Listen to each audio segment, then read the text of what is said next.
बताने के लिए। चलिए आगे बढ़ते हैं और सिद्धार्थ जी के साथ भी जुड़ जाते हैं। सिद्धार्थ जी, वे गुड आफ्टरनून। बताइए क्या व्यू बन रहा है आपका निफ्टी और निफ्टी बैंक में?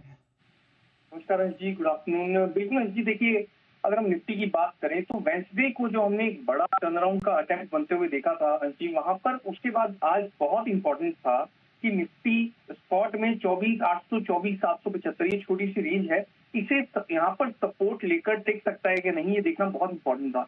इनिशियल थोड़े रिजैक्ट मूव्स के बाद एक अच्छी चीज ये हुई कि निफ्टी आराम से 24,800 के ऊपर अभी तक टिक पा रहा है और कुछ समय इसके ऊपर और बिताएगा तो मुझे लगता है कि इस वीकली एक्सपायरी के अंदर ही फिर से निफ्टी 25,000 और 25,100 की तरफ जाने की कोशिश कर सकता है। इसलिए व्यू को बुलिश रखना है। यहाँ से एक स्ट्रैटेजी के थ्रू बुलिश व्यू रख सकते हैं। तो मैं एक स्ट्रैटेजी बताता हूँ।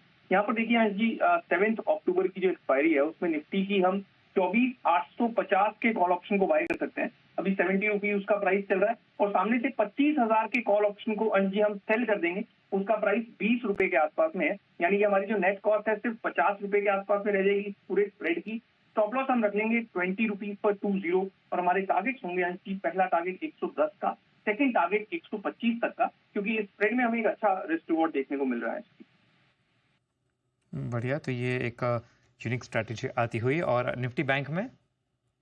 जी बिल्कुल, देखिए अंश जी, पिछले 2 दिनों में हमने एक अच्छा मूव बैंक निफ्टी के अंदर बनता हुआ देखा है, बट उसके बाद क्योंकि 2 सेशंस में लगभग 1,000 पॉइंट्स की रैली हमने बैंक निफ्टी में ऑलरेडी देख ली है, मुझे लगता है कि यहाँ से बैंक निफ्टी थोड़ा सा ब्रीदर ले सकता है और आगे का जो मूव है उसमें निफ्टी हमें लीड करता हुआ दिख सकता है। और ऊपर से बैंक निफ्टी को अगर स्पॉट की मैं बात करूं तो थोड़ा रेजिस्टेंस भी है 55,600 के आसपास में, काफी उसके नजदीक हम आ गए हैं स्पॉट में। अब उसके ऊपर जब हम निकल जाएंगे बैंक निफ्टी में तो फिर कोई फ्रेश पोजीशन ली जा सकती है। तब तक के लिए मुझे लगता है कि अगर यहाँ से फ्रेश पोजीशन बनानी है तो Nifty is much better place.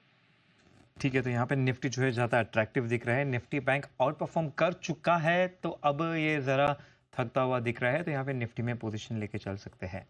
Siddharth ji, stock specific बताएं, कौन से स्टॉक्स है आपके रेडार पर?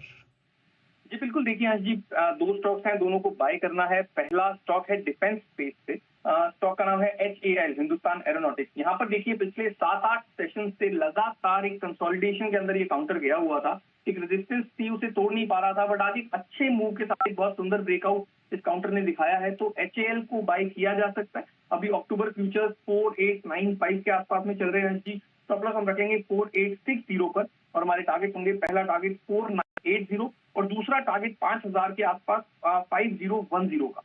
और सेकंड स्टॉक है जी, देखिए बैंकिंग स्पेस से, क्योंकि एक एक्सेप्शन है बैंकिंग के अंदर। यह स्टॉक का नाम है AU स्मॉल फाइनेंस बैंक। यहाँ पर देखिए थोड़ा सा ये बैंक निफ्टी से अलग ये काउंटर चल रहा है, क्योंकि आज काफी 4 दिनों की गिरावट के बाद इस स्टॉक ने एक टर्न अराउंड की मूव दिखाई है, अच्छा मूव है, तो यहाँ पर स्ट्रेंथ बनी रह सकती है, इसलिए AU बैंक को भी बाय किया जा सकता है। अभी अक्टूबर फ्यूचर 744 के आसपास में चल रहे हैं, यहाँ पर इसे बाय करेंगे। स्टॉप लॉस रखेंगे 735 पर और हमारे टारगेट होंगे, पहला टारगेट 770, सेकंड टारगेट 780 तक का।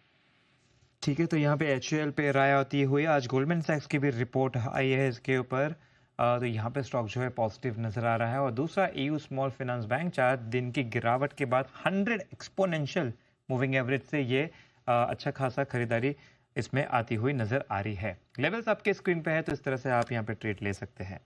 बहुत बहुत शुक्रिया सिद्धार्थ जी हमारे साथ जुड़ने के लिए, स्टॉक स्पेसिफिक और इंडेक्सेस पर भी अपनी राय देने के लिए।